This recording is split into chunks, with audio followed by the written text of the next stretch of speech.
Okay. Good evening. I'd like to call to order this regular meeting of the Ketchikan Ports and Harbors Advisory Board of February 13th, 2024. May, would you please call the roll? Mr. Basso? Yeah. Mr. Wilsey? Here. Mr. Rose? Here. Mr. Flora? Here. Mr. Lundy? Here. Mr. Cochran? Here. Mr. Castle? Here. Okay, and Mr. Okay. All right. Would you all please join me for the Pledge of Allegiance? I pledge allegiance to the flag of the United States and to the republic which stands one nation under God, indivisible, with liberty and justice for all. Okay, that'll take us to the approval of minutes. Move to approve. Second. It's been moved and seconded. Any discussion? All in favor of approving the minutes, say aye. Anybody opposed? That passes unanimously. Under communications, we have a Ketchikan cruise ship rate study, a DNR support letter for derelict vessels, Ketchikan Chamber of Commerce board email regarding the 4th of July, and a staff memo, 4th of July port closure. So that'll bring us to persons to be heard. Thanks everybody that came to speak tonight and show up. I think we're going to do the 3-minute thing tonight. So after 3 minutes, May will hit that little bell and that would be your cue just to summarize and wrap it up. So our first speaker is Shauna Lee. Hello. Hi. My name is Shauna Lee. I live at 316 Ice House Lane, Ketchikan, Alaska. Anybody who knows me, much like most of the people in this room, I've worked in tourism for more than 20 years. I managed the Great Alaskan Lumberjack Show, the Bering Sea Crab Fisherman's Tour. I owned the Ketchikan Pub Crawl. I was the park director at Ward Cove. I now work at Adventure Ketchikan Tour. So I've made my career out of working in tourism. So I'm not going to bore everybody by saying that I think that tourism is a valuable thing in this community. It brings in millions of dollars of taxes that help the entire community 12 months out of the year. I do understand that some people don't understand quite how the schedules are made, and we all know, I'm sure all of you have educated yourselves enough to know that these schedules are done many years in advance. I'm already working on 2025 and 26. So we know that we can't just pull the rug out from underneath cruise ships. What I would like to propose as a compromise, since I think part of the issue is people wanting to have the booths in the downtown area and having maybe more room in the downtown area to celebrate the 4th of July, perhaps close down one of the docks, Dock 3 or Dock 4, let that ship go to Ward Cove for the day, and this will free up some of the space in the downtown area to have space. Is that my 3 minutes? No. I can go on. Sorry. No, there's ways to compromise without also taking away the hundreds of thousands of dollars in revenue that would be lost to local businesses, like the one I work for, like the ones I used to work for, and many of the people in this room, I'm sure amongst us all, we represent millions of dollars in one day of revenue that would be lost.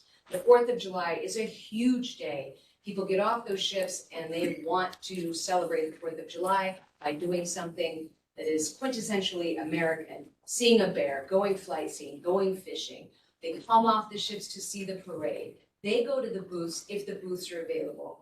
I just would urge you to look for compromises before pulling the rug out from underneath all of us financially, which also hits the city budget as well in loss of sales tax. Thank you. Okay, any questions for Ms.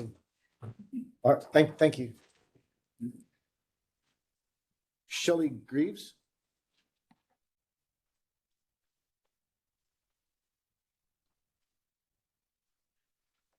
My name is Shelley Greaves, 362 Gold Road.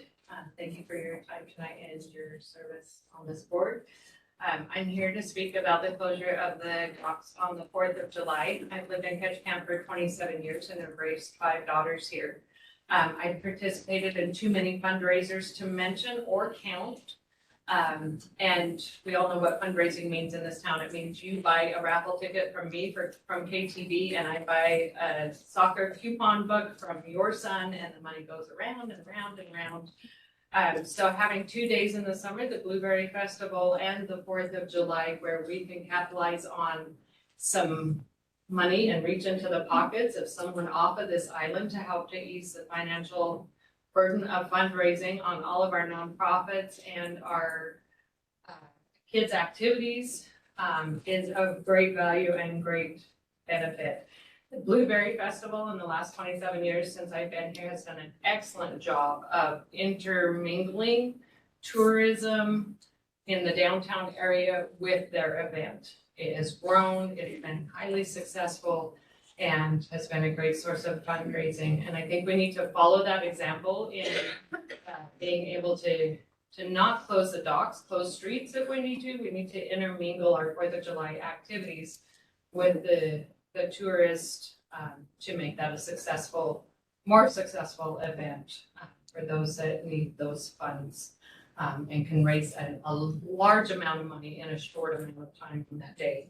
My second thing is that I said at this meeting a month or two ago when you talked about raising rates for the harbors and fees for the launch rates. I sit on the Gold Nugget Service Board. We are also looking at raising service rates for deferred maintenance on culverts. A friend of ours shared with us all the deferred maintenance that needs to be done in the power division of KPU. And these are all funds that are user-driven funds, but at the same time, it's all money out of the pockets of our residents. In the last summer, the city raised the sales tax rates to try to capitalize on the tourism industry and get more money and more revenue.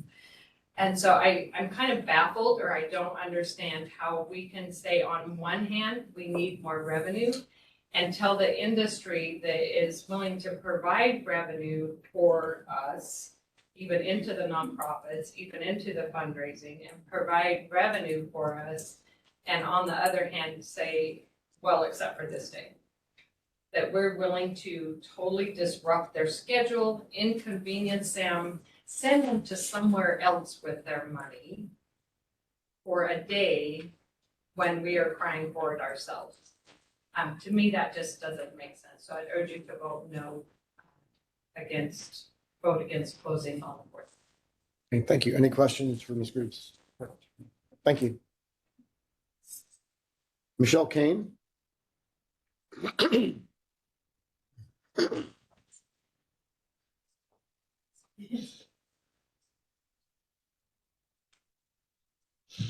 Hello, my name is Michelle Kane. My address is 2221 3rd Avenue. So I moved here with my family about 2 years ago. I brought my 2 kids and a husband along with me up here. And we have fallen in love with Ketchikan. I have heard a lot about the thriving days of logging and fishing industries in the past. And I can see for myself with the announcement of the sale of the Trident factory, the cannery, that some of that is kind of going away. It seems like tourism, to me, seems to be the thriving industry that we have here in Ketchikan. You know, we really like it here. The kids love the school. It's so much safer than anything that we had down south. I don't have to come here and worry that we're going to have a shoot up in the school. My kids like it enough that I think that they would go off to college and come back here and expect to have a well-paying job as well as what I've been able to find here.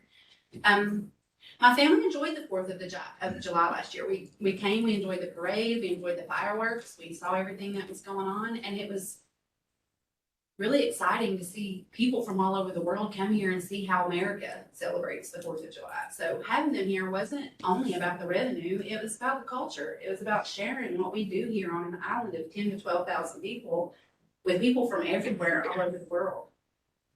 Many businesses in town often open and close based on that shift schedule. So I don't see how we can force people to close their doors because we take away the business that they have coming in that day. I mean, if I owned a business and wanted to shut down for the 4th of July so that my employees and their families could go out and do the festivities that we have going on, I think that should be my choice, not because I had to close down because I had no customers for the day. I came from Sevierville, Tennessee. I don't know who's familiar with anything about that, but it's crazy tourism year round. We don't get a break. We don't have that division of 6 months on and 6 months off.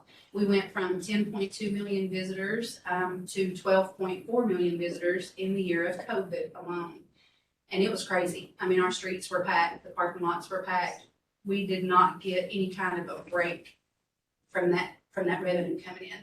And it was tough on us. And I know that you've had exponential growth here since COVID as well, with all the extra people coming in, now that they can finally take vacation again.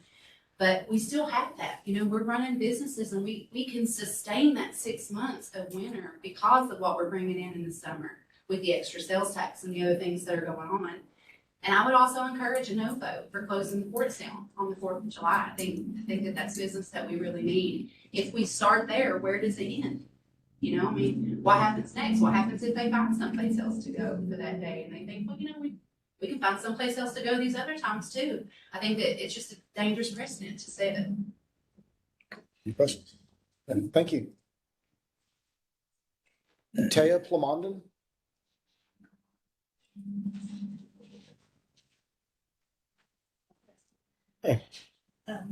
Hello, my name is Pam Plamondon. I'm at 3614 Alaska Avenue, but I actually have a message from Rob Shear, who's the CEO for the Lumberjack Show. That's who I guess I'm here representing for tonight. So I'd just like to read what he sent if I could. Sure.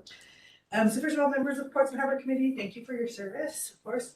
In our post-COVID world, we have recent knowledge of what harm complete economic shutdown can cause. So any items of concern by ports and harbors, it's important to weigh those on a line-by-line item, line-by-line basis, and they should be considered with what protections and benefits of each item will happen. And to consider complete port closure is economically punitive on many levels. It's going to lose local business revenue, sales tax loss of the head tax and the moorage fees from the ports downtown.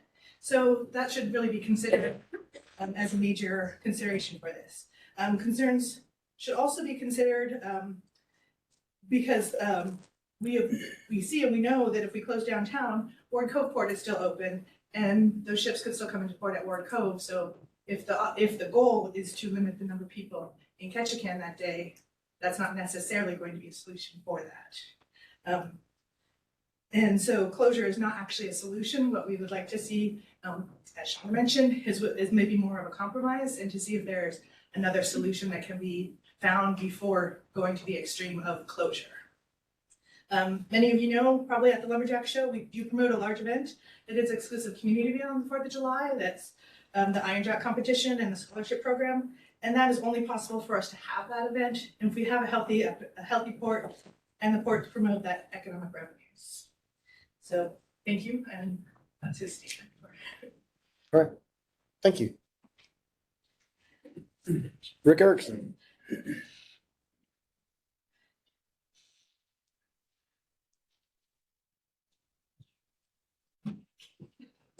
Good evening, Mr. Chair, fellow board members. Rick Erickson, 4182 Valner Lane. I work for Cruise Line Agencies of Alaska. I've worked for them for the past 33 years, and I've been a local resident for 59 years. I'm here tonight to speak a little bit about the scheduling process. I think it's important maybe for you guys to understand how the scheduling process works for not only Ketchikan, but Southeast Alaska. And Cruise Lines Cruise Line Agencies is a part of that scheduling process in which we receive schedules. Here today, we're in the process of receiving schedules for 2026. The schedule obviously for 24 and 25 are done. I think it's important to note that scheduling is done based on a historical priority, not only for those ships that have called here for the number of years, but the certain day of the week. And that's not only for Ketchikan, but that's all throughout all Southeast Alaska ports. There's 3 different types of itineraries typically run throughout Alaska. One would be a Vancouver, round trip Vancouver. The other one is a round trip Seattle, and the other one is a considered an open jaw itinerary that's operated out of Vancouver to either Seward or Whittier, and the return would be Seward back to Vancouver. I can tell you that if you were to look at it, the cruise line schedule, not only Ketchikan, obviously, that we're doing very well with entertaining ships on a daily basis every day of the week, but Juneau, Skagway, we're starting to see Sitka and both Icy Strait fill up as well. But more importantly, I think I would want to really touch on the challenges that not only the cruise lines would have if in fact they knew a day of the week was not available to them, whether it's the 4th of July or any day during a specific week for one day during the summer. But logistically, it would be somewhat challenging to be able to tell those ships, for example, this year it's on a Thursday, the following year is going to be on a Friday, the next year would be on a Saturday, the next year would be on a Sunday, is that logistically, depending on where the ships are arriving from, it would be, for example, a northbound ship coming out of Vancouver. Logistically, there's crew on board. It's Ketchikan being the first U.S. port of call. That would need to be the crew, the newly joined crew would be presented here in Ketchikan through CBP, at which they would not be able to be, if they weren't allowed to stop here in Ketchikan, their first port of call was either Sitka or an Icy Strait, where there is no CBP presence, then those crew are detained on board. More importantly, for example, this Thursday, all 4 of those ships are southbound. All 4 of those ships have been to the northern cities, whether that be Juneau, Skagway, Glacier Bay, or Sitka, depending on their itineraries. So the option of them calling another port there is no other option unless you end up giving up to Prince Rupert, which is certainly should be a concern of ours in this community as to whether or not we want cruise traffic going to Prince Rupert. So I know I only have 3 minutes, Mr. Chair. No, you can expand a little bit just for the nuts and bolts of this. Well, maybe not an hour, but maybe a few more minutes, No, please. we have the time, but, so I think a couple takeaways, would be one, that if you elected to close the 4th of July or any other day of the week, you better act now on that decision, because we're already on 26, and I would say certainly not for 24 or 25. And then understand too, the implications in closing a day down, whether it's any day of the week, has its implications on industry as to how they market Alaska and Ketchikan. And you do, as one person said here, run the risk of saying, well, if it's not this day, then, maybe we look at alternative ports for that. So I hear him speaking opposed of closing the port on the 4th of July, as well as any other day of the week. During the summertime, because I think there were some valid comments that in front of me here this evening that I agree with as well. So thank you. Any questions? Any questions? Thank you very much. Carrie Erickson?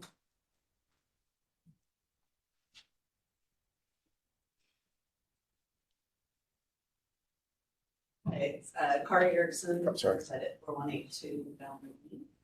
And I'm with Appalachian Yukon Transportation. And I know that many have or will speak to the piece about loss of revenue if the recommendation for closing things on the 4th of July in a future year goes through. I agree with the concerns related to turning dollars away from the businesses, nonprofits, as well as the municipalities. However, I'll kind of change gears a bit, and a couple people touched on this, but raise the possibility of perhaps looking at the slate of events on the 4th and maybe modifying things to be beneficial to everyone. I understand as a local how important the day is to everyone, and perhaps the local vendors and nonprofits and chamber and community could come up with something that is collaborative, but a bit different from what we've experienced historically on the timing side. And I certainly don't have the answers right now, but thought it might be something to consider versus actually closing the downtown port to our cruise visitors. As a transportation provider, I know that a lot of flexibility and tour modifications currently go into play on the 4th from all the different operators' standpoint. And that being said, there still may be additional things that we can do to and ideas out there to make for a better local experience without canceling ships. So I definitely am here to oppose the closure. Okay, thank you. Any questions? Thank you. Thank you. Jamie Palmer?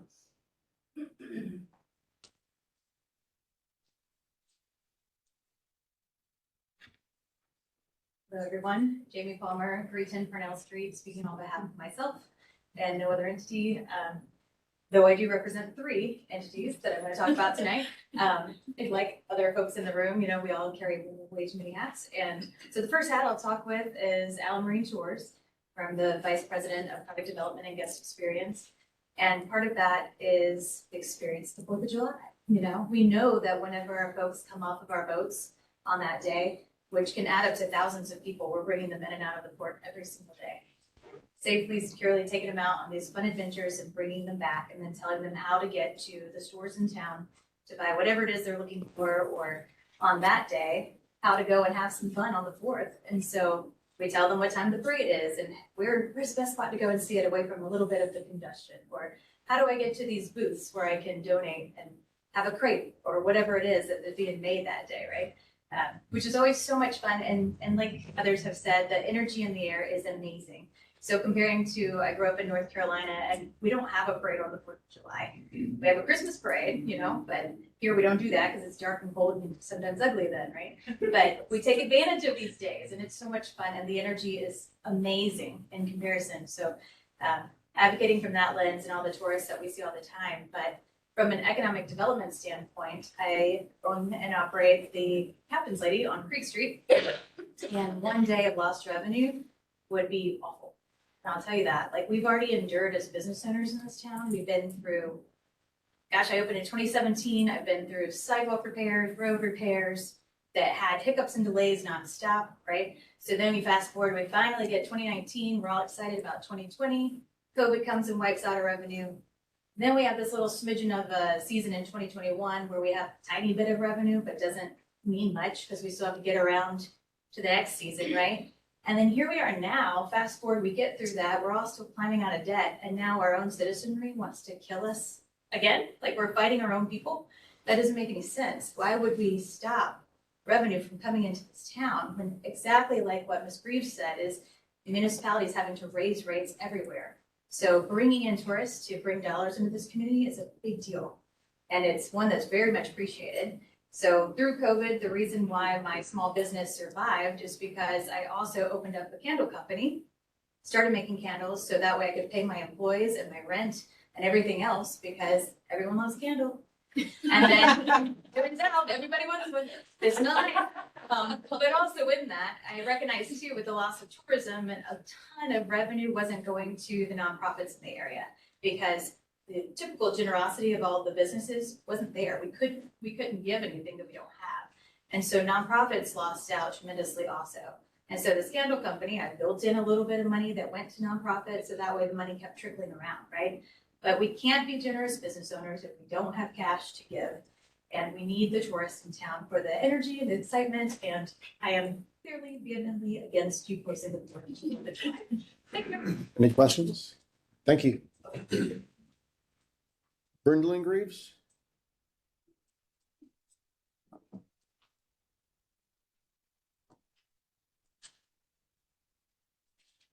Brindley Greaves, 8596 Lynn Avenue. I am speaking as one of the young people Shelley Greaves raised in this town. I grew up in Ketchikan. When I graduated from K-High, I moved to the lower 48 to get my college education. After earning my bachelor's degree, I remained south for about a year and a half. I had great friends, a good job, super affordable housing, milk that cost less than $2 a gallon, great things. And I could have easily stayed there, but I miss Ketchikan. I missed the community that we have here that I was so actively involved in growing up. There's nothing like it anywhere else in the world. So in 2019, I moved back. So now I'm currently working on buying a house. I coach volleyball for the charter school. I volunteer with nonprofits. I religiously attend all the festivals and art walks. Ketchikan and this community are very important to me. Because of that, I'm strongly against closing the ports on 4th of July. Last year was my 10-year reunion. I got to be in the parade. It was a blast. I know me and all of my classmates, we made fools of ourselves, but we had a lot of fun. And part of that was because we had such a huge crowd cheering us on everywhere we went. I am sure at least half of that crowd was cruise ship passengers. That's an amazing atmosphere that we got to experience. So that's why I'm confused why would we even entertain closing the ports. These passengers come in, they cheer us on, they celebrate with us, they experience that, they give us their money, and then they leave before the fireworks. So that doesn't make sense to me.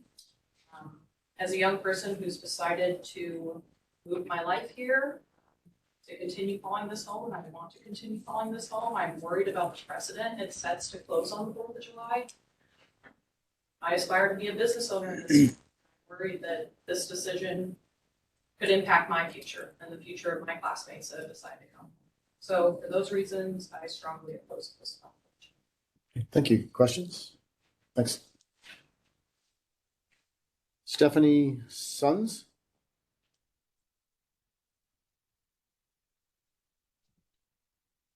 My name is Stephanie Sons. My address is 659 Grant Street. I'm here to speak tonight concerning the public restrooms on Berth 4. I'll be the 2024 manager for Thomas Trading Outlet. According to the previous manager, the Berth 4 restrooms were not open for public use unless there were ship stocks on Berth 4 or Ward Cove.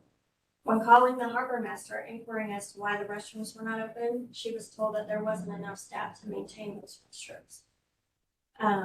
She shared with me that the employees would have to tell several customers in a day to go back towards Berth 3 and find a restroom there. Sometimes they finished shopping and other times they just got back on the ships. I'm not sure if the harbor master or this committee realizes the number of customers that shop north of the tunnel. The businesses in that area are losing sales, and the town in general with our visitors must needlessly return to their ships to find a restroom.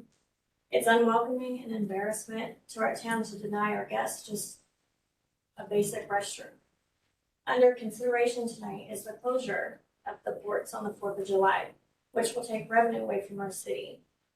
I would imagine that the revenue brought in just on the 4th of July and the fact that the cruise ship fees paid for 50% of the cost of the ports and harbor staffing, that would be enough necessary to open the restrooms on Berth 4 on May 5th, 18th, July 19th, July 17th, and September 11th, 5th, 17th, and 21st. 8 additional days is all that we're asking for. Rather than looking at an option that will cut revenues to our city, maybe we should be more concerned with funding a basic human decency as public restrooms. Thank you. Trevor Shaw? Good evening, Sheriff Flora, members of the Ports and Harbors Advisory Board. My name is Trevor Shaw. I'm wearing a dual hat tonight. I'm the president of the Greater Ketchikan Chamber of Commerce, and I also serve as the Chief Administrative Officer for Ward Cove Group. So I'll speak to both of those things. First, talk about the macro and then the micro. The board of the chamber voted to unanimously oppose the closure of the port on the 4th of July. There are so many aspects to this that we haven't even considered. I think it's very premature to even be considering making a recommendation to the council. And first, there should probably be a recommendation made on the research and the analysis of the actual impacts of what this will do. Everything from tax revenue to the impacts to the local businesses, how the counterparts at the borough feel considering they receive a portion of the CPB tax as well. There's just a whole lot more to this. And then it's also important to recognize that several of the speakers mentioned tonight that this is a very complex industry that's built around multi-year logistics and planning. And if from a regulatory standpoint, we decide arbitrarily that we're going to just pick a random day, what's to stop us from picking a weekend? Maybe we want to also close on the Blueberry Festival. And that's where it's also important to talk about the micro as well. From the chamber standpoint, 2 of the most visible events that we have in the 4th of July, the chamber hosted last year, which is the parade and also the downtown booths, which we did in partnership with the city of Ketchikan. The largest underwriter of the parade is the cruise ship industry. That includes the lines themselves. At the booths downtown and talking to folks, the vendors down there, over 60% is the estimate on how many of the buyers at those booths are actually cruise ship passengers. Imagine also how empty our streets would feel on the 4th of July during the parade if we shut down the port. People come for the small town USA feel because we have a great parade, we have a great atmosphere, we have just a unique experience that a lot of people, as we've heard and lived other places, don't have on 4th of July. To talk about my other role in Ward Cove group, it's important to note that even if we were to close the port, the city of Ketchikan, we would continue to keep the port open in Ward Cove. I do think it's a little ironic that on Independence Day, where we celebrate, the foundation of our country, which includes the Constitution, that we're considering violating the free movement of people and interstate commerce as well. That's important to consider in all of this. It just the irony of that was not lost upon me. So I would strongly encourage you to oppose closing the port on the 4th of July. Again, the consequences, we don't even know what that looks like, but I guarantee you it'll be tens of thousands of dollars in tax revenue and hundreds of thousands of dollars of revenue for local businesses at a minimum. Last but not least, close out my time. I would encourage you, if there was a recommendation to the city council to move forward with this, that it only be contingent upon voter ratification as well. The people should be able to weigh in on this, but that's not to say it's still not a bad idea. But if you're going to move it forward, it should be contingent on voter ratification. Thank you. Any questions? Good, thank you. Thank you so much. Okay, that's everybody that's signed up to speak. Is there anybody else who didn't get a chance to sign up that wanted to address the board? Now's your chance. Okay, I guess not. Then we will close persons to be heard.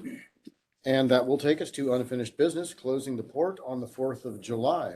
So, board, here's your chance. Actually, I'm going to give Mr. Lundy the first whack at this pinata since. Can I say something real quick, Mark? I just want to throw it out there. Yeah. I just want the public to understand that the Port and Harbor Department, the city employees, this wasn't something that we just decided out of the blue, let's close the port. We were presented from city council and from this board to look into the idea. This wasn't something that the city staff said, let's close the port. We were just tasked with finding out if it was possible, what the ramifications were, and presenting that to you at the public. Understood. Not from the city council, though. This has not gone to the city Sorry. council. It was only added as a future agenda item, and it's not even scheduled yet, okay? This came back here because of the way the schedule worked out. This is the exact reason why this came back to this board, was so that people could weigh in, much like the harbor fee increase. Always better when this body gets a chance to hear from the public. Okay, but message received, sir. So, okay, well, our turn. So, where to start, Mr. Lundy? Why don't you have the first whack at this? First, I want to say, looking at as it was added on the agenda item that was proposed to close starting on basically next year. And I thought when we discussed this as a board that we were going to give a 2 to 3 year head start, so it's not affecting any current schedule. So I want to make a note of that. Okay. So I guess just recapping our discussion that we had at the last meeting when we approved this is that,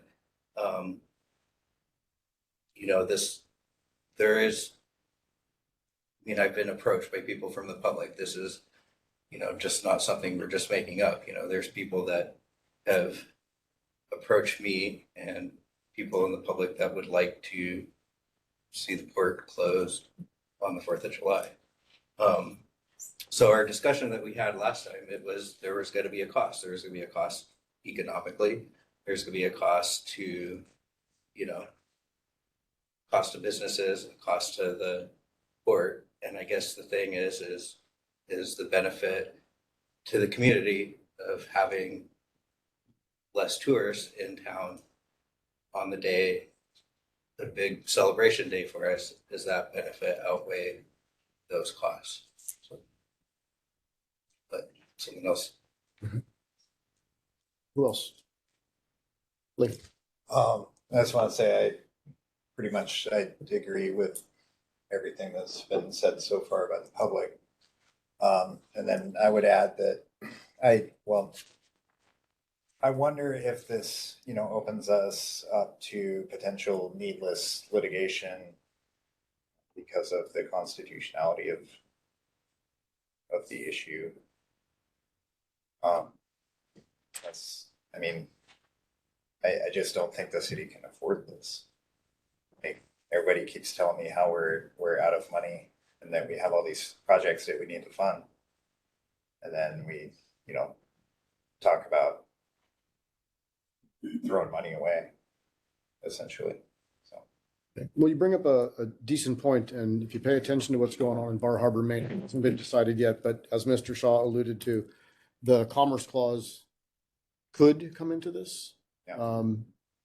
So but I don't believe there's been a determination made on that yet, but, okay, anything else? Okay. Who else wants to weigh? Russ? I'll just see on my mind here. Yeah. I missed the last meeting, so I don't think I was involved in the vote. Do we vote on it last meeting to bring this forward? Meeting. It was last Meeting. fall. It was like last fall. Yeah, I think I was here. Yeah. So, knowing more, looking at all this stuff, and looking at the whole big picture and talking to people, we've gone way too far down the trail to stop this. I don't think this is a good idea because I don't believe it could ever be done. We're just way too far down that trail. My dad came here in 1956 and he's a logger. I'm a commercial fisherman. Both those things are just barely done. So this community has already made their bid. And I will be voting against this. Just because there's no other way. We're way too far down this trail, folks. That's my thought. Okay, thank you. Anybody else have anything they wanna weigh on? If I recall, when we talked about this, it also seemed a vehicle to discuss just the, it's not that the board's opposed to, or encouraged by closing the port on the Portage Line necessarily, but it was a vehicle to discuss the amount of influence, the amount of control the cruise lines have. I don't know that it was ever, in my mind, it was a discussion item more than something that I think all of us wanted to see happen. We brought this up more or less as a topic to explore the city of Ketchikan's ability to influence what happens with all the ships coming in. Mhm. So it was a vehicle for discussion more than a serious attempt to actually shut the port down. It seemed unlikely, even when we discussed it, that we were going to make it happen. So,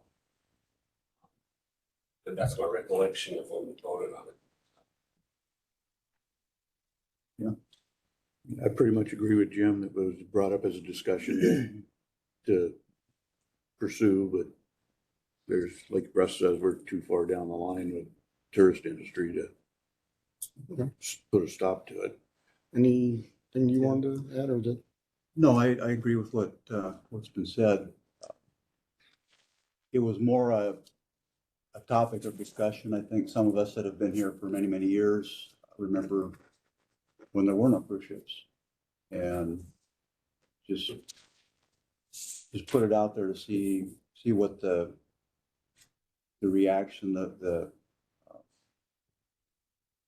ramifications, just the gravity of doing such a thing would do. And after listening to you all here tonight, I don't think that's something that we could actually do. I do like the idea that was brought up that maybe close one berth and move some of the festivities to that area. Or the old days when we used to have streets closed downtown and have booths down there. Okay. Thank you all for your comments. Yeah, well, thanks to everybody for coming and speaking tonight. I do appreciate the offers or the suggestions of compromise. I think that goes a long way in helping this conversation along. There was a couple of queries or comments about from the folks that spoke tonight, or a couple of you that You know, you can't imagine why. And I recall some of the discussion. I actually recall the discussion before it even made our agenda and was first brought forward to me. And my initial reaction was twofold. One, this will be wildly unpopular. That was the first thing that came out of my mouth. Two, logistically, it sounds like a nightmare because anything that we do that affects the schedule for the 4th of July here, as Mr. Erickson explained to us, it's a chain reaction. It's a whole chain of events. I think it's pretty obvious that it's such a heavy lift that whatever benefit, non-economic quality of life, balance benefit there is, it's too much to ask. We don't gain enough. Some of the discussions that did happen at this board, and I know this has been an unpleasant topic for some folks in tourism over the years, the reason things like this come up, and they're coming up a little more with people that have approached me over the last couple of years, like it or not, economic realities or not, some folks in town are getting to that point where they would like to see a little more balance. They would like to see a little more of that small town feel that some of you spoke about tonight. This is not the mechanism that's going to pull it off. But I would say realistically, I think you can expect some conversations with your neighbors and your friends and the other folks who live in this town who may not necessarily agree with you. And that's okay. And you don't have to agree with them. And that's okay too. I think maybe the best thing we can do is try to find, as Ms. Lee said, maybe we can find where can we compromise so that everybody gets a little something and everybody has to give a little something. But given the reality of the situation, and from what the board said, I would say that this probably ends here tonight and this won't be going any further. And it's a simple phone call tomorrow and this just gets withdrawn from the city council agenda. So, that. What's that? Should we have them? Okay, so I'll need a motion to change direction on this and not send this to the city council. So moved. Second. Moved and seconded. All in favor? Aye. Anyone opposed? And that's that. Okay, thank you, guys. Okay, that'll take us on to new business, the Bar Harbor Breakwater.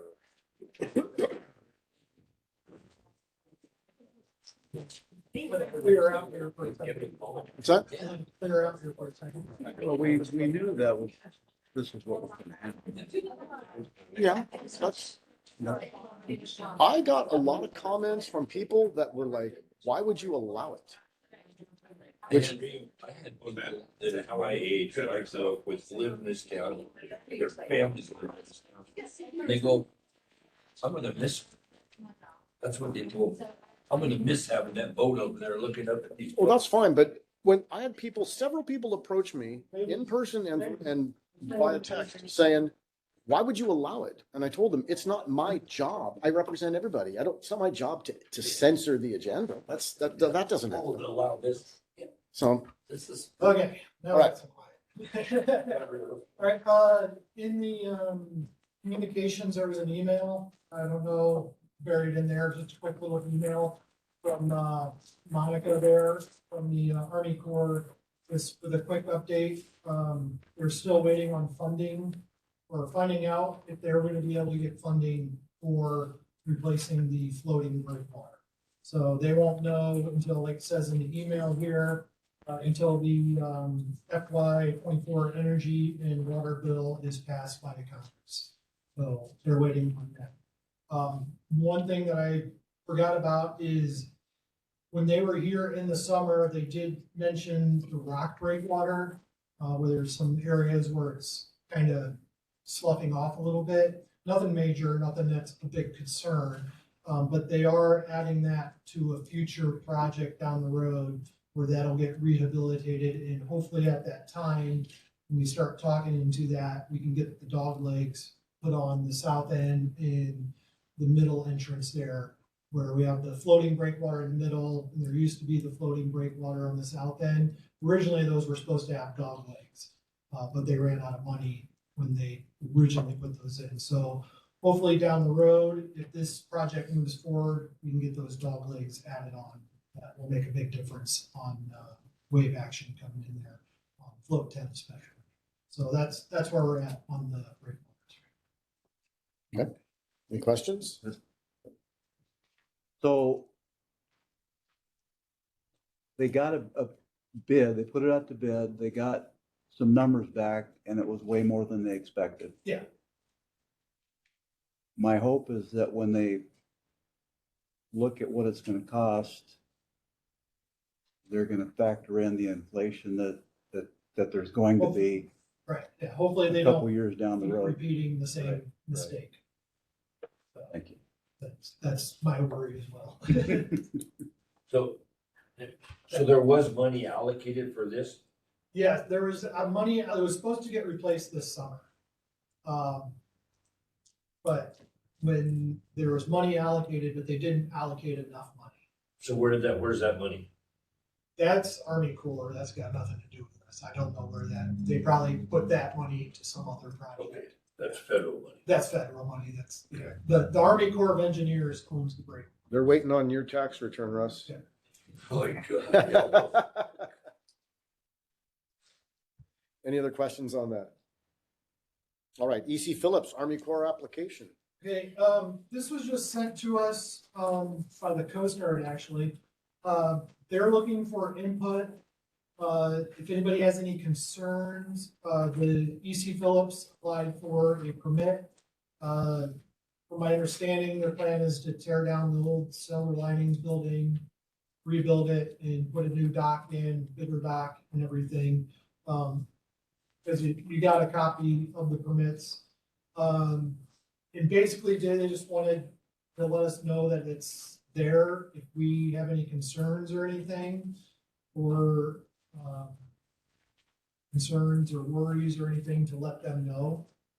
We don't have to reply to them. They also wanted, if you as a board had any recommendations or concerns, to pass that along to city council as well, and make them aware of it, so if they have any concerns or problems, they can voice that. We were looking at it, they are gonna take on the entire structure, right, clear up to the west side building? Yeah, that's what it looked like from my understanding, looking at the drawings and everything, yeah. So I read, West White's group, rebuttal. And I work for these guys, Phillips, so I really can't publicly, I guess. I'm gonna be writing my own letter to these folks, not as one of me or you or us, Gotcha. right? Yeah, absolutely. Because, yeah, they wrote this really fancy rebuttal or, so anyway, okay, thank you. I think one of the concerns that the coast, the woman I talked to said that someone had mentioned something like, could they turn this into a future cruise ship dock? Is it just a backdoor way of slipping in a cruise ship dock, which according to the Corps, this facility wouldn't be able to accommodate a cruise ship. It's not you, yeah, used to that. Yeah. That was just a concern that some citizens had. Well, looking at the footprint on this drawing, it looks like it comes out quite a bit past the Westlight building, almost to the end of the existing docks that they have out there. It does. Yeah. It goes right down there. See, that's the property line is right down the dock that Phillips put in. Right. West, or Silver Lining had never utilized their footprint. Oh, okay. So that's always been there? To the best of my knowledge. But that being said, Westlight is, if you read the back few pages. Yeah. What they're complaining about.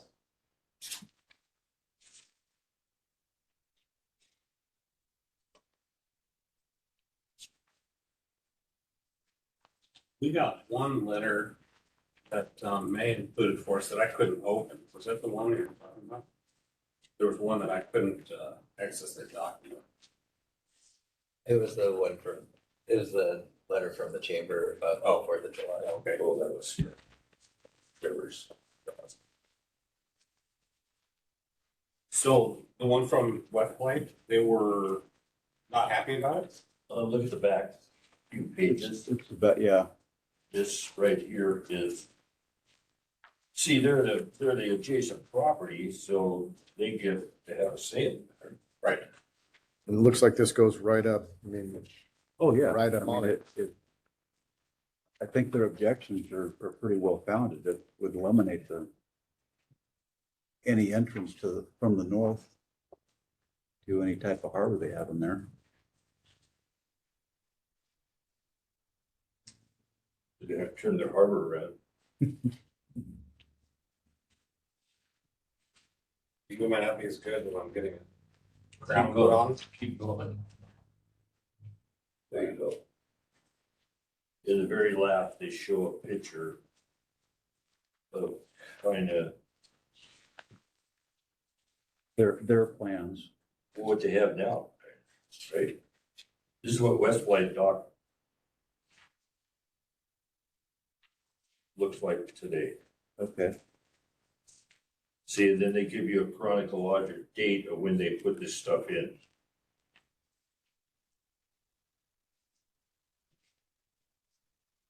So did I get it right from the earlier picture that Phillips had come clear out to that? That's where the existing line is out here.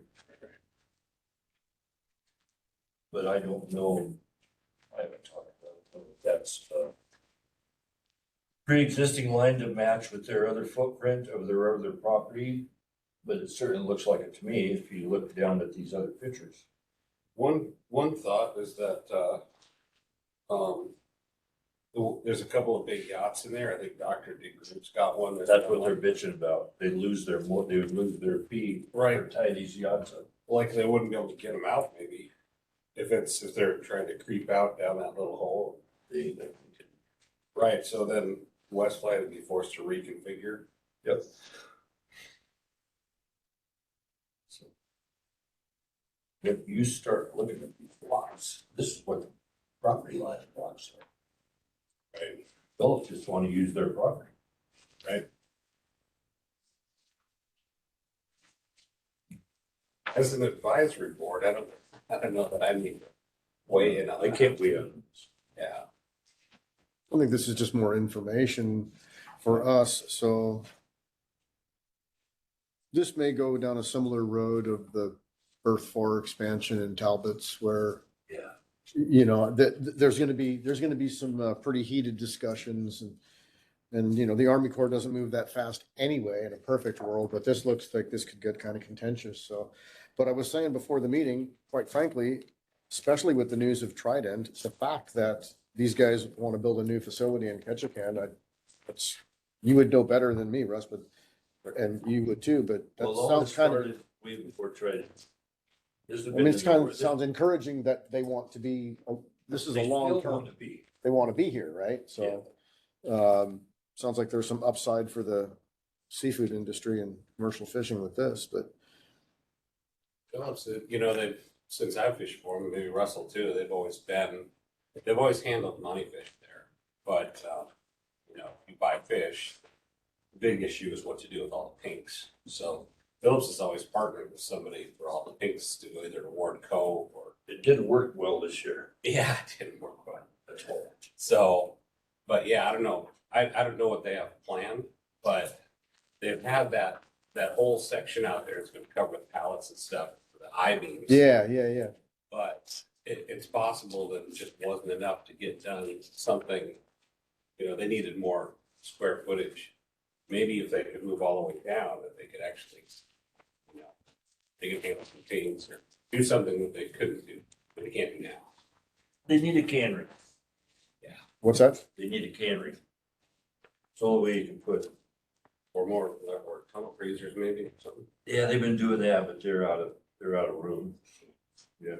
But as far as like the impact to the channel, I don't know. I don't know if that's a concern. While they're building it and demolishing it. I mean, you never know, the old Kay's Kitchen, that got, the Army Corps had that as a fish habitat.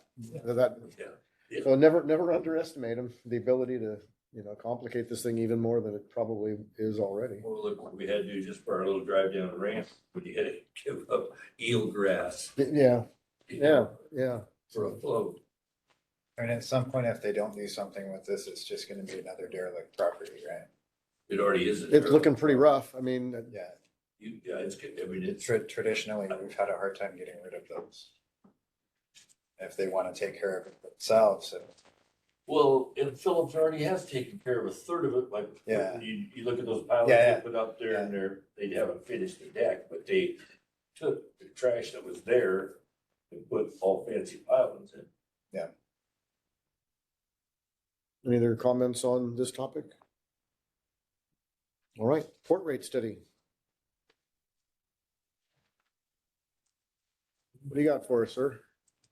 Okay, so after the harbor rate thing, we thought it'd be a great idea to have a port rate study. So that didn't take too long.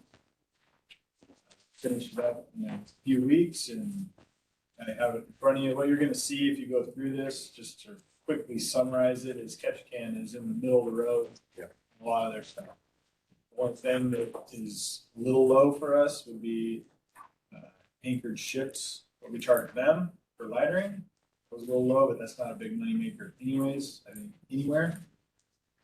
And kind of what I found interesting is there is at least one port that has a security fee, so like an additional fee that we don't have. Yeah, yeah. There's a couple things like that, but really just Ketchikan's right about where we are, and our rates are going up over the next, this year and the next year. Yeah, so everything's gonna be going up. We'll be close to the top, and do note that numbers from here are from 2019. So there's potential that everybody else has got it as well, or a few people have got it as well. But I don't think you're gonna see a big change. You take whatever the numbers are in 4 years. That's major.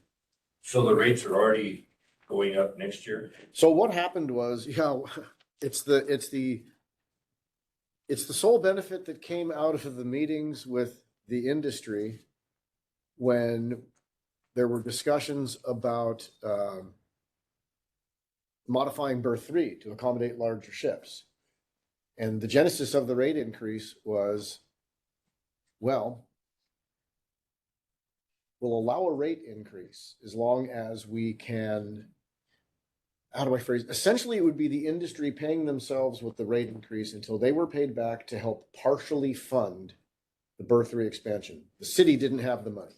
We couldn't do it alone. We were going to do it with our cruise ship partners. Okay. I sat at every meeting.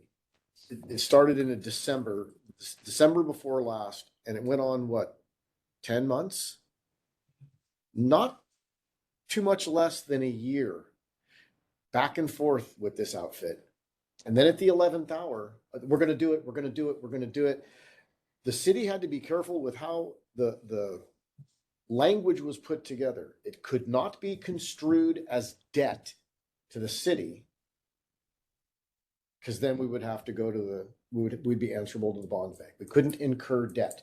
So they said, you can raise the rates if it's going to go up $2, but we're going to keep that for ourselves until we get paid back the amount of money we're investing. It was them paying themselves back with a port fee that would continue on after it was paid off. Then at the 11th hour, they start questioning the engineering that had been done already. All the stuff that they could have been questioning in February, they started questioning in July. And they ran the clock out, okay? And in the end, my own opinion, okay? Like I said, I was the only elected official in on every single meeting on this thing. I'm just not convinced it was ever a serious discussion. I think it was a dog and pony show, quite frankly. So anyway, when that thing went away, we just kept the rate in place. The $2 more. Yeah. What was going to be $1.50. I actually proposed I actually upped it.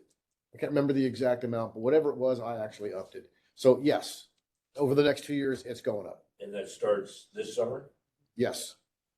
And they get none of it because They just got lost with their $2. so we're just keeping the money. Just made $3 million.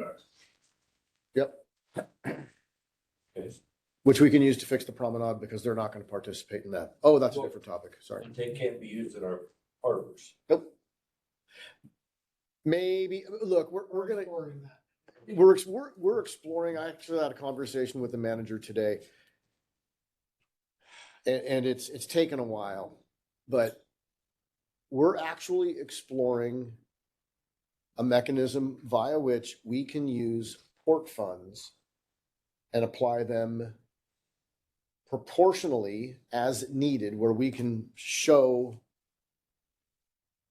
direct impacts from the cruise industry for every municipal department, police, fire, everything, right? It's finally a mechanism to get some port funds off the port and into the town. Sorry, doesn't help you guys. I know it's, and look, it's robbing Peter to pay Paul, but this is a mechanism, and I brought this forward 4 or 5 months ago to the city council because Juneau's already doing this. Other cities are looking at it. And it is a way, we heard tonight, again, about we're raising rates, we're raising fees, we're raising taxes. That's all true. This is a mechanism where we might be able to offer the locals a little bit of relief. It's not going to save the day, and it does not help us repair the port infrastructure. Okay? But we are looking at mechanisms where we can start using those port funds for other things other than the service of the ship and its passengers. I think there's merit to try on that, so. Key word there was finally. Yeah, but like I said, unfortunately, it's not going to be helpful to the port. And getting back to the port rate study, if I may, a couple things. I read it this afternoon. And it reminded me about very much of the first half of the harbor rate analysis. The comparatives are great as a general point of information, but when it comes to the relevant question, whenever we set a rate or a fee, is what is it going to take to sustain ourselves? This study doesn't answer that.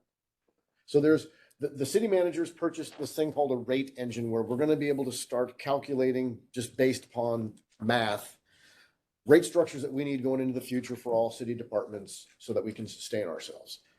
I called her today after I read this thing and expressed a little bit of concern that it was just about a comparative and not about what we need, right?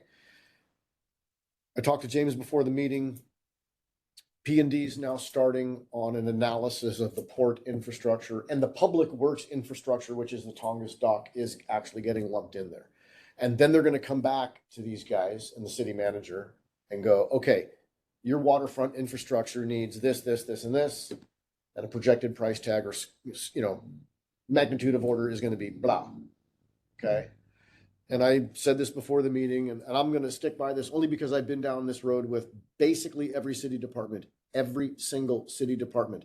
This community is far past what any rate structure is going to do to address capital needs. That doesn't exist unless you want to charge $85 a head per passenger to take them off the boat, right?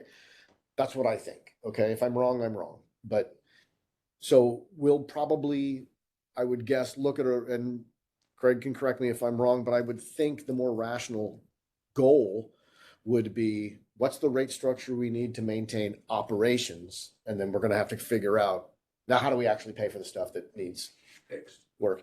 You asked a great question. Meeting before last, when we were talking about a question that you had brought up is why do we have to analyze the cathodic protection that we analyzed 7 years ago? Well, because we didn't do anything, right? But you brought up a really solid point. So what happens if they get under that dock and find something that makes the port not viable? Well, I think we all know the answer, and it's not a good one. And I don't think we're there yet, but we don't know. I don't know much about, I don't know anything about this stuff. I don't know the rate of degradation in 7 years to cathodic protection, to steel pilings, salt water. That's not anything I have any expertise on. But what I do know, it was $15 to $20 million 7 years ago. So factor in inflation and factor in 7 more years of degradation.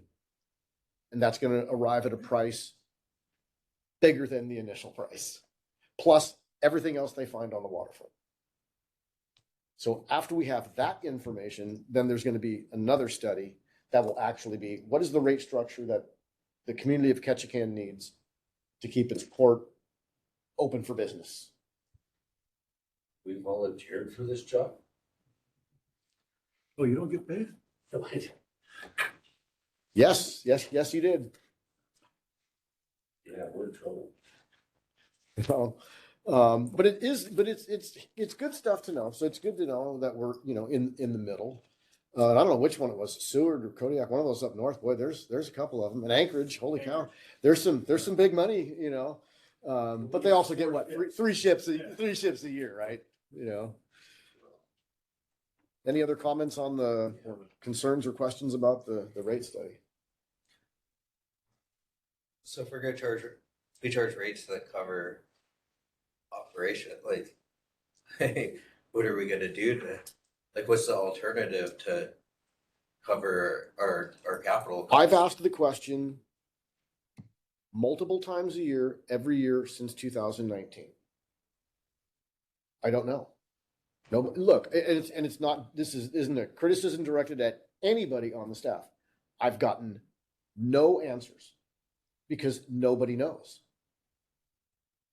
And if I'm wrong, then somebody can correct me. Nobody knows. What are the viable alternatives? We can go to bond.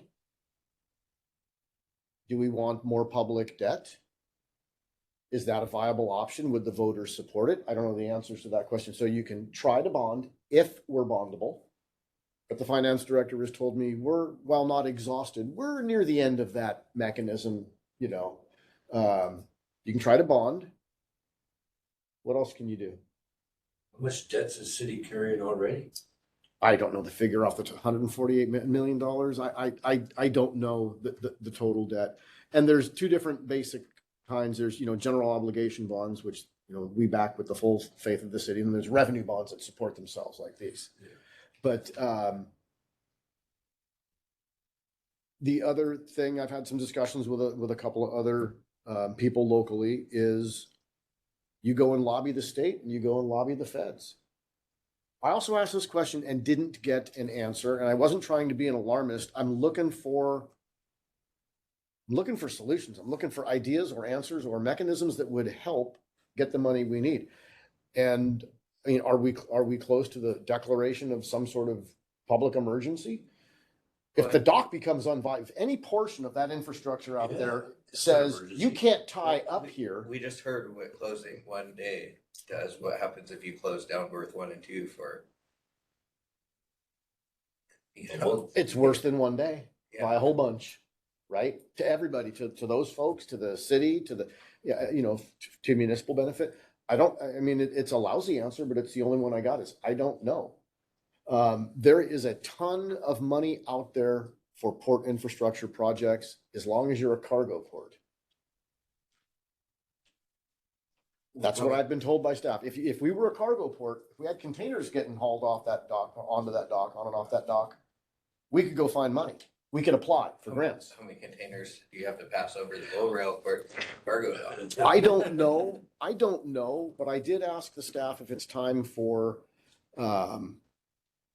some people a lot smarter than me to start talking to Sullivan and Markowski and Stedman. And I mean, you just heard it tonight. It's what we've got. It's our economy. It's what we've got. But I think a fair question is for how long is it going to be viable for? This study will be a great piece of information when we actually get, especially areas, even though I know it's technically public works, but things like under the Tongass dock, which has never been checked in 27 years or 30 years. It's never been inspected. Also can help improve policies, because we just can't be those guys. You can't be the guys who check your stuff every 30 years and not expect just colossally bad news. Right? Well, yeah, the viaduct down there, DOT, we went to a meeting about that last month. The viaduct by West Flight, that whole entire thing is right. Could fall in tomorrow. They don't even know. Nobody wants to look. So there's going to be some substantial challenges, but I think we're just going to have to look for some funding mechanisms that maybe we haven't tried before. Was that Wrangle grant thing, a bit of a surprise for some. I got told I checked that night, I got told, I don't think so, I'll get back to you, and they never did. And I'm sorry, and I didn't, and my fault for not following. Well, it just kind of shocked me. It was a article, and I don't know if you had seen it, Wrangle Sentinel. They were applying for a $25 million $25 grant for their harbors. And they were pretty optimistic that they were gonna have a good shot at it anyway. And it's like, how did we miss that?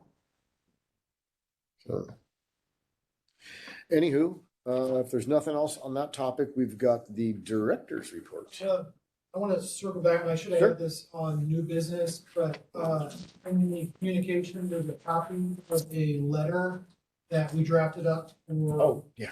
Mr. Thor to sign, if you guys all agree. The Alaska Department of Natural Resources, the derelict vessel program is applying for grant money through NOAA, and they're just looking for a letter of support from the board here. So we drafted up a letter, if you guys all agree with it. We'll sign it and we'll get that sent. Is this the one that I signed? I think maybe. Or do you have a separate copy? Okay. Why don't you guys please take a moment to look at that. Good catch, James. Thank you. I believe, it doesn't say on here, I think they were gonna try to get $10 million was what they were shooting for. How far would that go on a project like this? That sounds like a lot of money, but it sounds like this is becoming a bigger issue over the years. Yeah, it all depends on what they try to do. If there's big vessels they're trying to clean up, that money will go really quick. If they just go around trying to get small vessels here and there, it could go a lot further. I think what their plan is to get the communities involved where the vessels are at, and not just say, hey, we're gonna come in and do this. Let's work with the community, see if we can get salvage companies or dive companies to get better rates or breaks or volunteer time, to get community folks to volunteer time to come help do cleanup and things like that. I think it's not just give us a bunch of money, we're gonna go clean up everything for you. I think it's a real effort to be community involved to get these vessels cleaned up that are on shores along the coast here. James, I got a question. Yeah. The one that's laying on the breakwater, Moore Harbor South. So what would happen if my power skip had a line hooked onto it and I drug it out in deep water?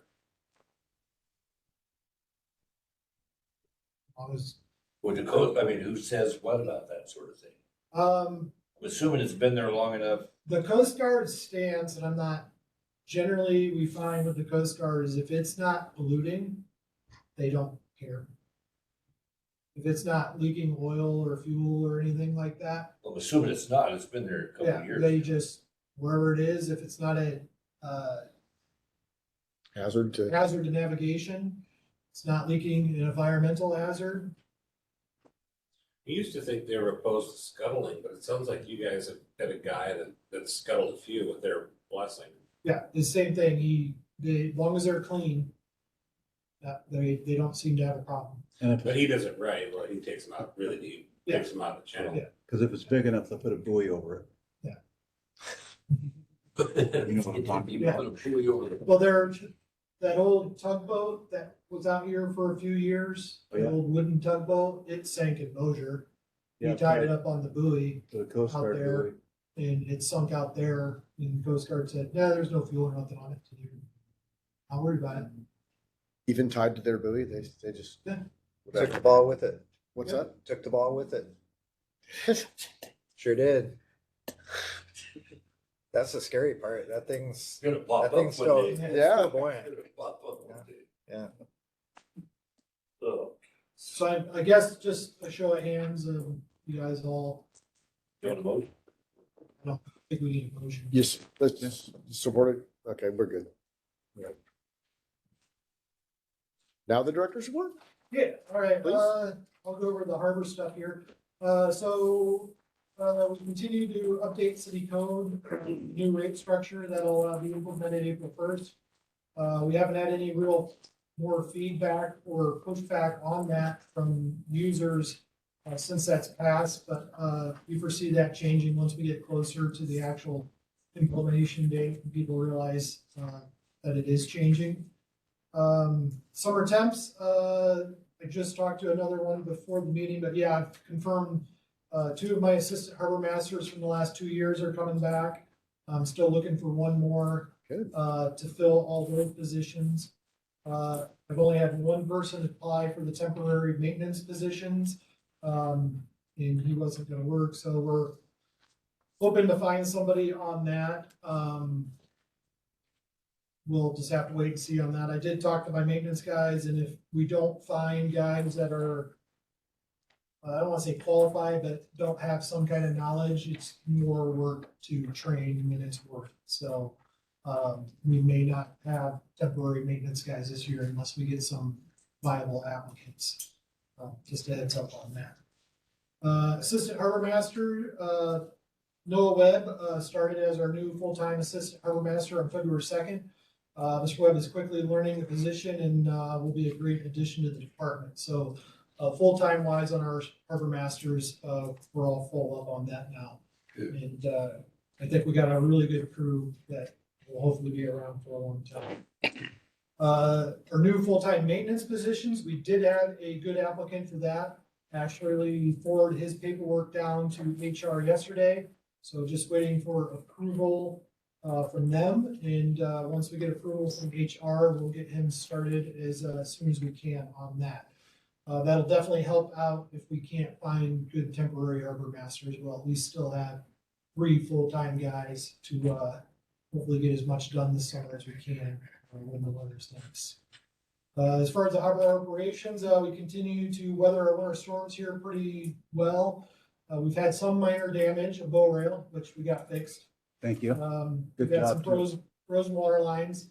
And we did have float 11, have some fascia boards and stuff break on this last ones. But the guys, Nick and Andrew, tore that all apart today. Got it pretty much all back together today. They just have to put the bow rails on tomorrow. That'll be all fixed up. So kudos for them for getting that done. It's nice weather today and hopefully tomorrow. Sure. Certainly helped on that, but hopefully that'll be the last thing we got to deal with this winter. And for me, I am going to be on vacation for the month of March. So if you need anything, call that guy right there, because I am not going to answer. I don't remember the motion by the board to approve it.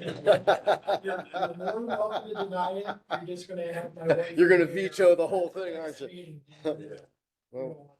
don't want that. I'll hand it over here to Craig. All right, from the port side, hiring continues for port security for the summer, looking for about 42. That's roughly 43 would work, 41 probably work. Not 40. The numbers are a little off. We have actually 23 return employees at this point, and we're closer to, I think, 31 total. Wow. So like 11 more. I Job. planned on being done with hiring by the end of February, but I planned the same thing last year, and I was still hiring in May. So I think we are ahead.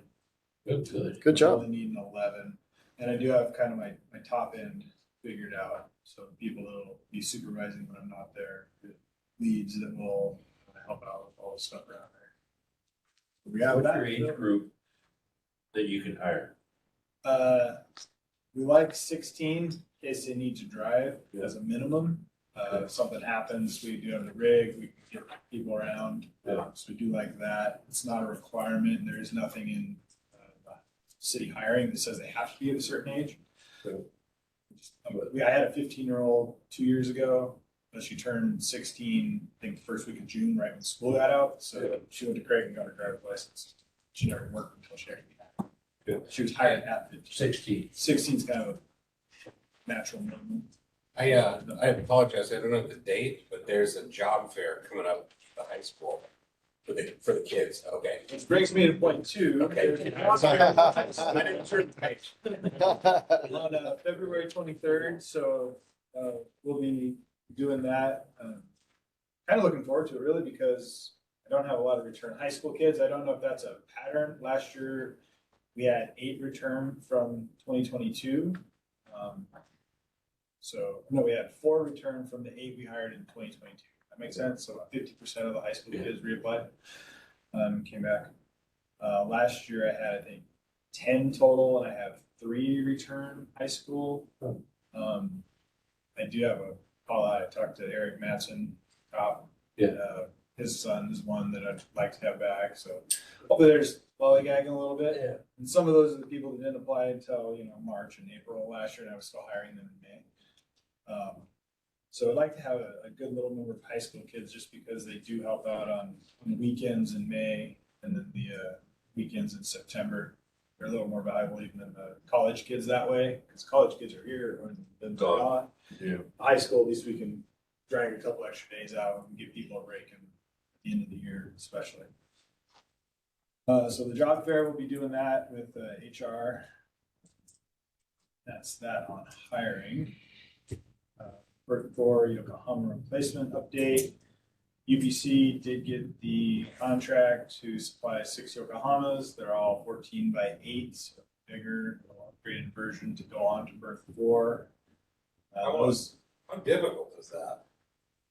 I hope it's not super difficult because Nick and Andrew and probably me and another guy are going to put those things on there. No, I'm picturing you guys out there with a skiff and these giant. Though the 4 of them are on the hard dock, so we're going to probably use the forklift, cruise line forklift, one of the big ones, just drop it over the edge and keep it out of the water and be able to work on it right there, and then lower it all the way in. Then the 2 that are out on the catwalk on those dolphins, we will have to drag them around. We've got chain coming and everything, and Yeah, what's it weigh?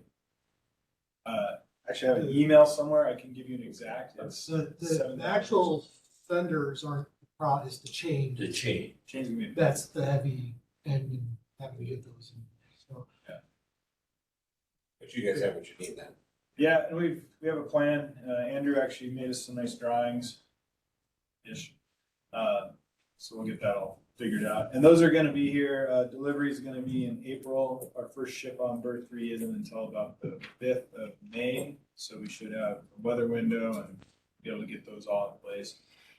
Figuring about probably 3 to 4 hours per, getting the 2 sides all set up and getting them in the water. So we get probably 2 or 3 days of decent weather. We'll be able to knock it out. See how that goes. Board rate study, we talked about that, so check. Any questions on that? I think you guys discussed it more than you need to really. I am putting in an amendment for the Berth 3 expansion. This is going to separate out kind of the 2 parts of the project. There's 2 things going on there. We have the bullards that are kind of over behind the Tongs building. Shrek and Donkey is what they're called. Nobody knows how much force you can put on those, but they get used. So replacing those was a major part of the project from a safety standpoint. So it's going to separate the bullards from the entire project, which included the additional dolphin and expansion of Berth 3 to the north. So we are in talks with P&D, getting them to separate that out. You have to do all new permits because our permits have expired for that. But we're going to move forward with trying to get that. We'll update you when that happens. Port maintenance roadmap. This is what James and Chairman Flora were talking about earlier. P&D engineers came down, they did a bathymetric survey, so they looked at everything from the water line on down. And then they did a visual inspection of the top of the port and underneath the port above the water line. Kind of get a look at what we have. We did send them, by we I mean James, the 2016 study that was done by Taco Engineering for burst 1, 2, and 3. And that had some issues on there which have not improved. So they have to look at the old survey. We're going to get new data on what exactly is wrong. And then that maintenance roadmap, we're going to get an idea of what we need to fix first, because there's going to be multiple things. So we can start getting that out, or getting quotes, finding out what we need. Money's come up, that question, quite a few times tonight. James and I did have a meeting with a grant writer last week or early it all together. Last week, so it's only Tuesday. City grant writer? No, it's outside grant writer. Chief Hines actually turned us on to her about 8 months ago, so sometime this last summer. She came up and did a tour of both the port and the harbor facilities at KPD and fire department.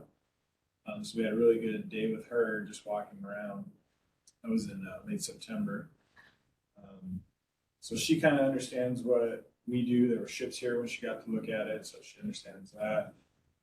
There's really, what she said, there's kind of 3 different grants, and there's big $25 million grants, which, you know, that's what we're going to need for repairing the port. And then there's little 2.5 million ones that would be smaller stuff. And then they have grants that are for equipment. James is looking at a new tug for the harbor. It'll move things around. Port needs a new forklift, so it'll be things of that nature. And the split on those, there's 50-50 ones and then there's 80-20 ones. So it's not, we can do some of the 80-20 for those big dollars, those $25 million projects, then the port will be able to fund that 20% up front, especially with this rate increase. The port is in the black right now. In the only city departments, it sounds like, since everybody wants our money. But that would help to, if we can get some of these grants, get all this in line, you know, pay for some of these major upgrades and avoid any kind of major shutdown. These are things, we'll get this all prepared kind of as this year goes along, because grants open here in the next couple of weeks. So we're probably not going to be able to have contractors come in and say, okay, how much is it to fix berth 1 and 2 real quick. So we'll get that information as the year goes on here as we find out what we need to fix. Those guys will come in and get us some numbers, so then we have something to take to the grant writer and they can compare it. Hopefully, this time next year, we'll be applying for those grants. And then we're still talking, because it's federal, about probably 1.5 to 2 years down the road before we get it fixed. That's what. So those are out there for a while then. They're, Yeah. the availability. Yeah. Every year it gets. Every year. Yes. Okay. Historically, every year. Historically, every year those come up.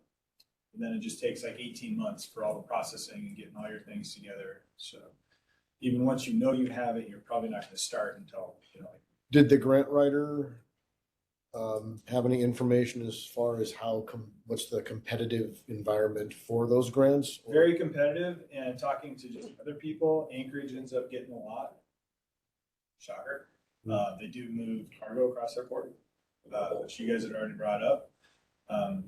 We do have a need, so we're gonna see if this works. If it doesn't, it doesn't. Just, you know, we're gonna try and. But we're a viable candidate even though we're a cruise ship port. She really feels like we are. Cool. So That's she said, great news. I mean, so we're gonna just bust our bums to get her everything she needs for the information they need, get it in, and I have to pay her, of course, a fee. So- But Is she like a contractor? she is contractor, yeah. So she's working right now with Rick Hines down at the fire hall for a new boat. I think they're getting that one in. And like I said, James has got the tug thing going on for the harbors here.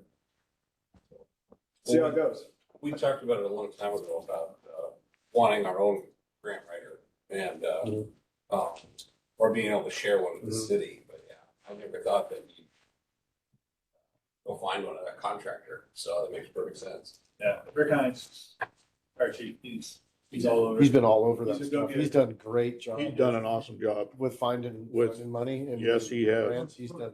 We're trying to learn from him. Yeah. I have a question about item 5. So this berth 3 expansion, this is reviving what died? Part of it.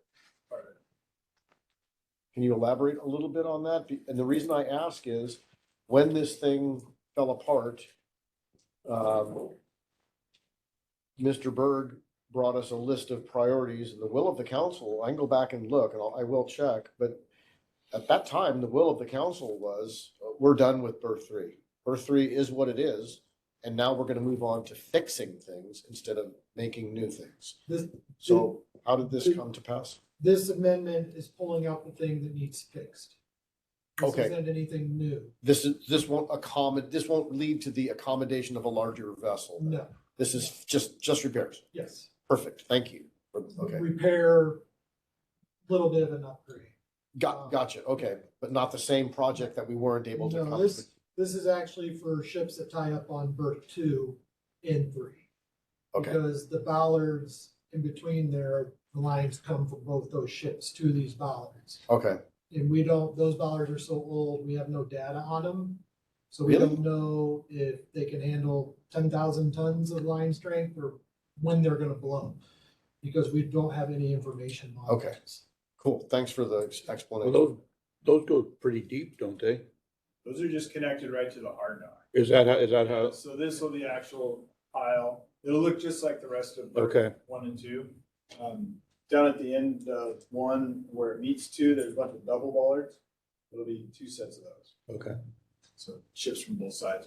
And there's just one big one there right now, isn't there? Behind the Tongass There's store one over here? There's one big one there, and then there's the one with Shrek, which is kind of the lobes. And Okay. then there's one they call Donkey that's just 2 little ears. It looks like a cleat. Kind of fastened to the concrete. Okay. Can I get back to the job fair? What's our starting wage? How's the wage work for kids? It is $21 an hour. The past 2 years, so when I came on, it was $20 an hour plus $1 bonus for every hour worked if they worked their contract, which a contract isn't necessarily May 1st to October Whatever the 5th. contract. It was whatever they said they were gonna be available. Yeah. Since I was there, everybody's gotten the bonus. It just takes a while to get that bonus. One of my people didn't get their bonus until the 1st of July or January this year. So I turned all the paperwork in October, second week of October. And it didn't happen until the first week of January this year. So $21. Yeah, so just get rid of the bonus so that we don't have to have that hassle. Okay. Flat rate, this is what you get. So the bonus goes away then by There is, bumping, yeah, so by, no bonus, by $21 bumping it, flat. by bumping it to the 21. Yeah, so they're basically getting paid exactly the same. They're the same thing. So does the returnee get the same as a first year guy? Yes, and we did have conversations about that with HR. You run into some issues if you have step increases for returnees. And probably if you want more information on that, I can go back and look at it all. But it's like an HR. It's an HR We're issue. gonna get It in makes there. them bump into a different class, or then you may have to do health insurance. Yeah. Things like that. They don't get insurance. No. No. No, and no, I can only keep them for 6 months. Oh, So the season temporary. is, yeah, we're gonna be starting the 8th of April, and the last ship is the 3rd of October. So to start the 8th and you end the 3rd of October, there's about 4 days in their leeway. So Short of 6 months. that's just a few days short of 6 months. And that first, April 8th, we're pressure washing and painting and cleaning But you, and the fun stuff. busy stuff. Yeah, stuff that needs to happen. I mean, the problem is it doesn't not get green on its own. Can you use those kids in the harbor? We talked about that.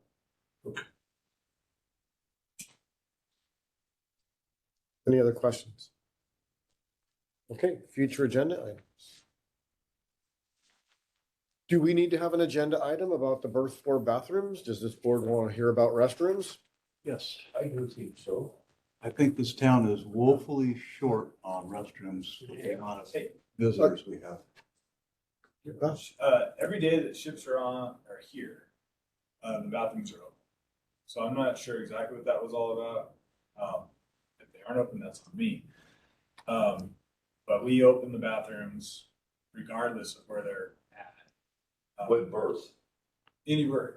Any So berth. if there is no ship on Okay. 4, but we have a ship on 1, 2, and 3.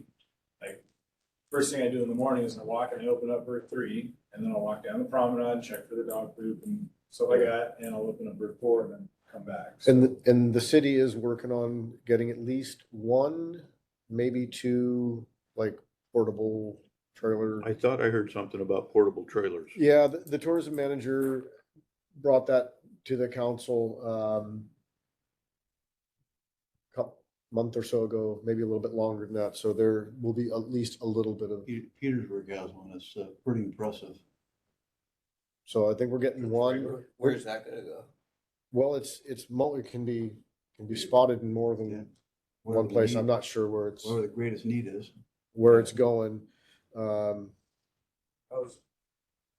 How's Lou's toilet working down at Thomas Basin?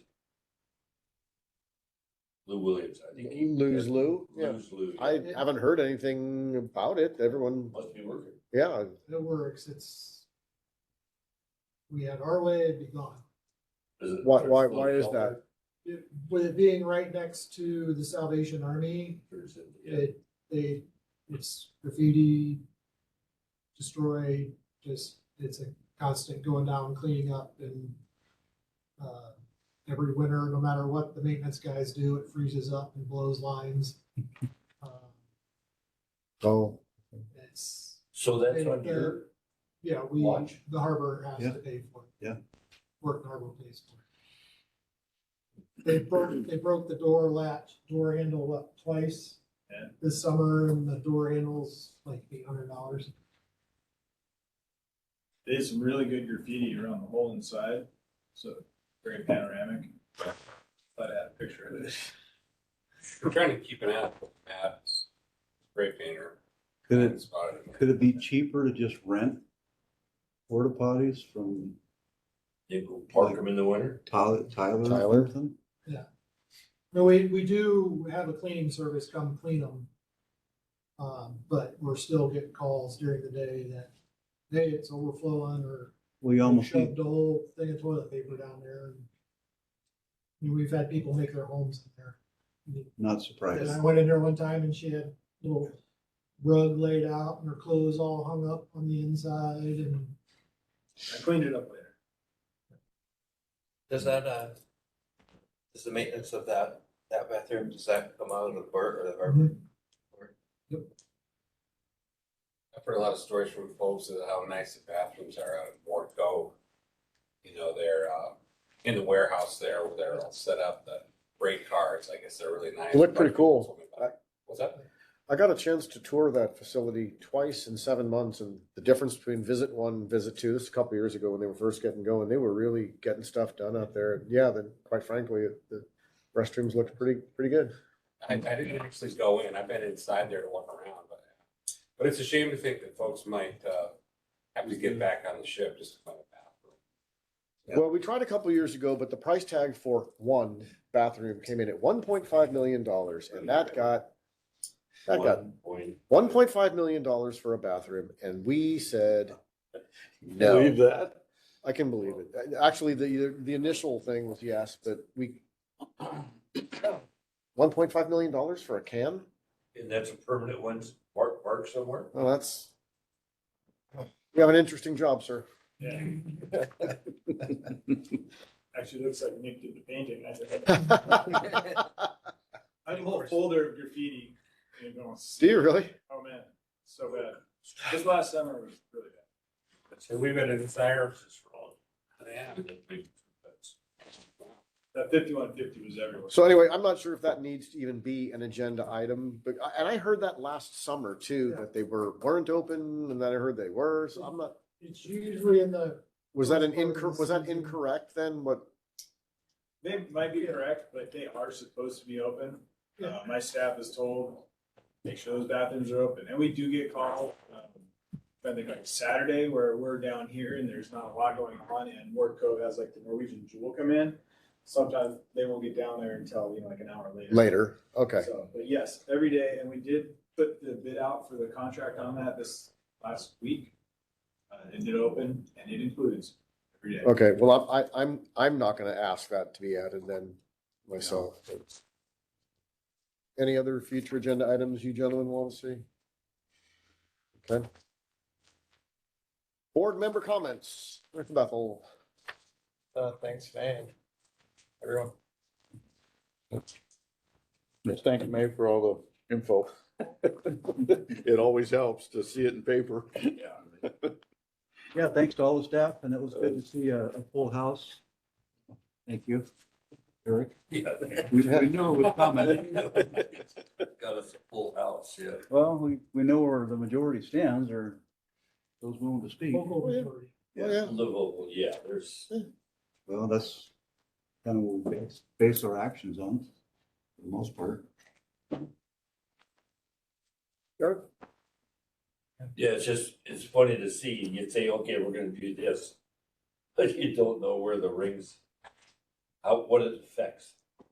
You know, it's fun to see that it's a huge, a lot of balls in the air at once, you know. Just something we can't do. Educational. Yeah, yeah. Well- I'm kind of glad it timed out this way, so it could come back here. Well, it's just, what you're saying, Jim, and what we've seen in our life, we've lost this town. I mean, as to what it was. It's not the same town It's that not we, what that we had dirt roads in Madison. Exactly. And you're not gonna get it back. No, we're done. We've already, that boat's already Yeah, left, right. you know. So So, fishermen were usually out on the fourth anyway, and I don't make a big deal about the fourth, it's usually we're gone. well, going forward, we might be in more than that. Well, they used to try to time it so the loggers and the fishermen weren't in town together. Oh, yeah, never together. Jim, do you have any other comments? The only thing we kind of went by it is, I'd like to try to do a little research on the curiosity. It seems like the maintenance of the port and the potential corrosion. I remember we talked about, I don't know who looked into it, but it might have been you, where we talked about other places that were rejecting any more growth of the cruise industry. And then, I don't know who had the data on that, but there were a number of places around the world that had said, we've got enough. There's enough ships, we can't handle this more. And that was interesting. But I think a similar thing we might be able to pull off would be just to inform us about other places have been problems with their facilities, being closed because the pilings corroded off. I'd like to try to do some research on it. If I find anything, I'll bring it back. Okay. So, that's kind of a specific topic to look into. Well, it's an important one, so yeah, if you can do a little homework, that'd be great. Well, yeah, I don't know how we're gonna figure it out, apart from just spending lots of money to look over everything. Well, and that's what we're gonna do. Yeah, calculate what we're gonna need, so I found that the most interesting thing in that, I guess. Okay. But yeah, thanks for putting everything together. Thanks, May. Okay. Well, yeah, thank you guys for putting this together. I want to thank you guys too. I got a couple comments. First, thank you for everything, May, but next time, can I have a pen with ink? Just do that. I had 3. Just kidding. Figured you couldn't get. So I got approached by a lot of people as to why this was even going to be considered. And I was down south for a family matter and I got blown up a little bit on the phone. And the comment from the gentleman was, I cannot believe that you would allow this to even be discussed. And it floored me. And I told that guy, I said, my obligation as an elected official is to represent everybody. It's not, I have no authority to censor or limit. That's not what I do.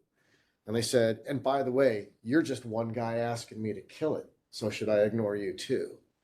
Didn't get a response after that. I think tonight was kind of a good litmus test. I do agree with a lot of what they said. Tonight was really the first time that we as a board vetted it. I remember the comments. We've had enough. We've seen enough. There is enough. And that's why I wanted to remind these folks. There's people in this community. You're right. We're not going to have dirt streets and the good old days are gone. And I'm not saying we go backwards. But there's a fair number of people in this town that have been here 8 years telling us what's best for the town. And so maybe they just lack the frame of reference.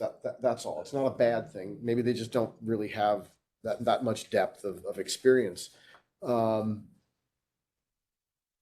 what you saw tonight, I think after tonight, reasonably speaking, not that it probably won't come up, if anybody thinks that there's going to be a limit to cruise ship tourism in this town, you saw the reaction to one day. And that's okay. They're completely deserving of whatever their position is. But if we think we're going to shorten the season or limit the number of ships or things like that, you saw what a heavy lift one day was, right? Well, I think So- there's no going back, but there may be some limits going forward. I don't disagree with that, and I'm waiting on yet another report that's going to take a while, but I want to, like I said, I just want to see the benefit. I want someone to actually just show me the unemotionals. There's a lot of good comments tonight, and I thought those folks did a really good job. But I just want to see the ink on the paper. I just want somebody to show me that always more means always better.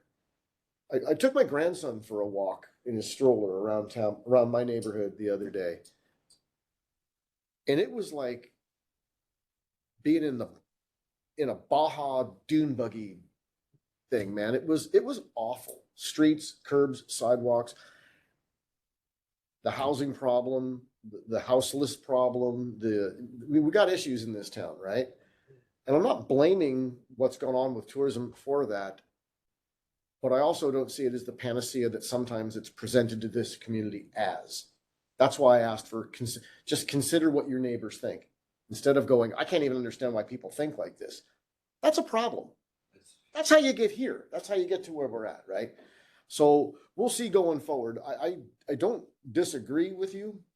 I'm just talking about the viability of it. Is if you had this strident a reaction one day, what if you said, we're going to limit this? No more 18,000 passenger days. Look what's going on. I mean, if you guys get a chance or have any interest, poke around, see what's going on in places like Sitka and places like Juneau, and even places not in Alaska, but Key West and Bar Harbor, Maine, and stuff like that.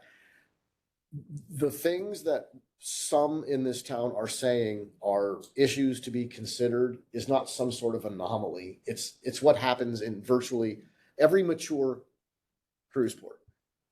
This is what's happening to us is very typical of the impacts that come along with the benefits of what our big economic driver is. There's nothing unique going on here, guys. So, anything that we can do to get to something that resembles, if it's possible at this point in the history of our town, something that resembles balance might be something worth looking into. When you look at the cruise ships, these Panamax ships, and they're building them bigger and bigger, and that we're expected to run to keep up with that, to accommodate the growing numbers and the bigger ships.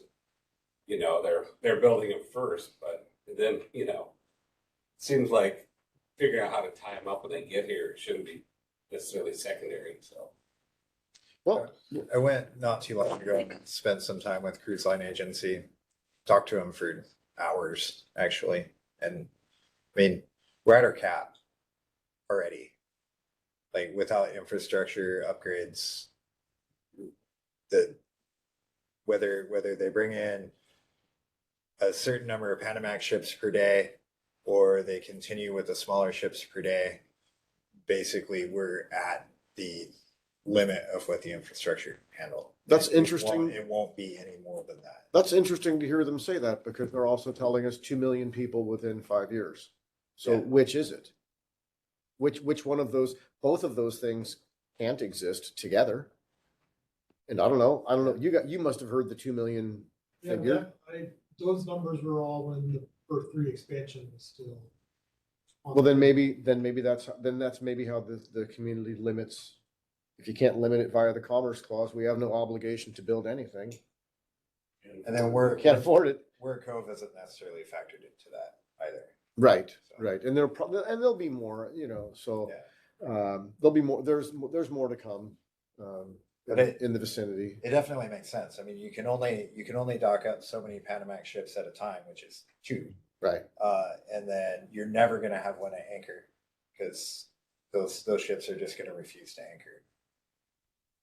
So it's going to be smaller ships at anchor and possibly 2 bigger ships at any given time. So really, I mean, they just physically won't fit anymore. So hopefully, then maybe that would be good to. I wish they would have communicated some of that the council somewhere along the way, that's good stuff to know. I mean, maybe that's a partial mechanism to limit it. We just, you know, and like you said, we can't really afford to build anything more at the moment, you know, maybe someday, after you guys get us all those grants. No pressure. All right, how about a motion to adjourn, please? So moved. Perfect. Thank you guys very much. Thank you.